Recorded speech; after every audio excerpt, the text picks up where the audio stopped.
सिद्धिविनायक उर्फ प्रकाश बिडवलकर खून प्रकरणातील मुख्य आरोपी सिद्धेश शिरसाट याच्यासह अन्य 4 आरोपी यांच्यावरती मकोका लावा, तसंच संशयित आरोपी सिद्धेश शिरसाट याच्या विरुद्ध सुरू असणारी हद्दपारीची केस निकाली काढून त्याला हद्दपार करा अशी मागणी बिडवलकर यांच्या नातलगांनी आणि कायदेशीर सल्लागार वकील किशोर वरक यांनी केली आहे। त्यांनी सिंधुदुर्गातल्या पोलीस अधीक्षकांना भेट दिली आणि ही मागणी केली आहे। मयत सिद्धिविनायक बिडवलकर यांच्या मावशीला शासनाच्या वतीने आर्थिक मदत मिळावी यासह संतोष देशमुख अपहरण आणि खून प्रकरणामागे याही प्रकरणात विशेष सरकारी वकील नेमण्यात यावा अशी मागणी करण्यात आली।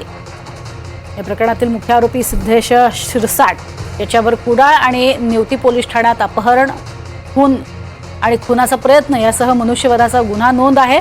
या आरोपीचे राजकीय नेत्यांशी असलेले संबंध आणि अवैध धंद्यातली त्याची गँग माफिया यामुळेच बिडवलकर खून प्रकरणातील साक्षीदार आहेत, त्यांना पोलीस संरक्षण द्या अशी मागणी ही बिडवलकर कुटुंबियांचे कायदेशीर सल्लागार वकील किशोर वरक यांनी केली आहे।